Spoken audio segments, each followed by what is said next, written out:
Hello, welcome to Cooking with Blondie. I'm Mary Kay, author of What's for Dinner. Right now I'm going to demonstrate how to make what I call a gourmet baked potato. We're going to start with just your ordinary potato. Any kind that you want to bake will be fine. And I like to start by getting it a little bit damp. Loosens the dirt a little bit. And I always scrub my potatoes with an actual scrub brush, vegetable brush, because the potato, the skin of the potato has a lot of nutrients and it also has a lot of fiber. And so I take a little squirt of just your regular old hand soap, I squirt it on my vegetable brush, and I actually scrub my potato because I want to eat the skin. But of course a potato grows in the dirt, so I don't want dirt on it when I'm eating it. So I actually give it quite a good scrub. You can see the soap is kind of turned a brownish color, which means you've gotten the dirt off. Rinse your potato. I just have a bowl of plain old water here. Rinse your potato thoroughly. We don't want a soapy potato either. And then dry it. Okay, get rid of this. Now, if you want just regular baked potatoes, just go ahead and wrap it in foil and pop it in your oven and bake it for about an hour at 350 and you're good.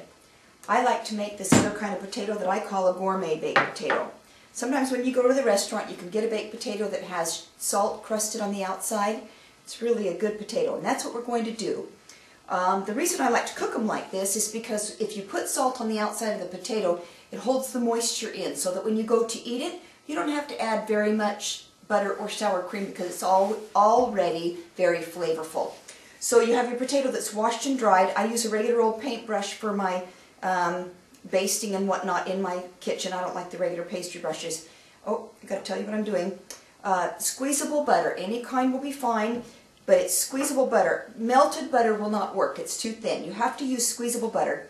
Get a little bit on your brush, and we're going to brush it on our potato. Now this is kind of the tricky part of doing this recipe. You do not want a whole lot of butter gobbed on this potato or else it will make your salt run off. I have told this recipe to several people and they've not been able to do it well. So I decided to go ahead and demonstrate it so you can see. I hope you can kind of see that it's a very light coating of butter on this potato. Now, the next thing that you do is you use coarse kosher salt.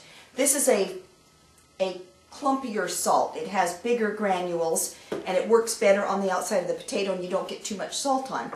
It's in this little bowl here, and I've had this salt for like 6 years. This carton will last you a long, long time.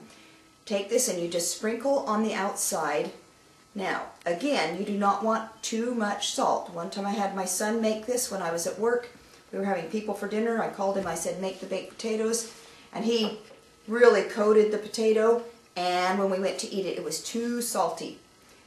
And it kind of soaks in, so you can't really just brush it off and have it good. You have to be a little bit careful. Hopefully you can see about how much salt is on this potato.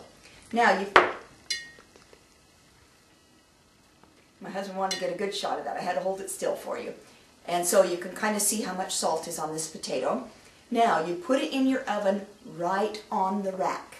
Do not wrap it. Do not put it in a dish, because if you wrap it or put it in a dish, the steam will come up, it'll melt the salt, it'll dribble off, and you've lost all your flavor. So put it right on your rack, just like this. Bake it for about 350 until it's fork tender. Pull it out and you are ready to eat.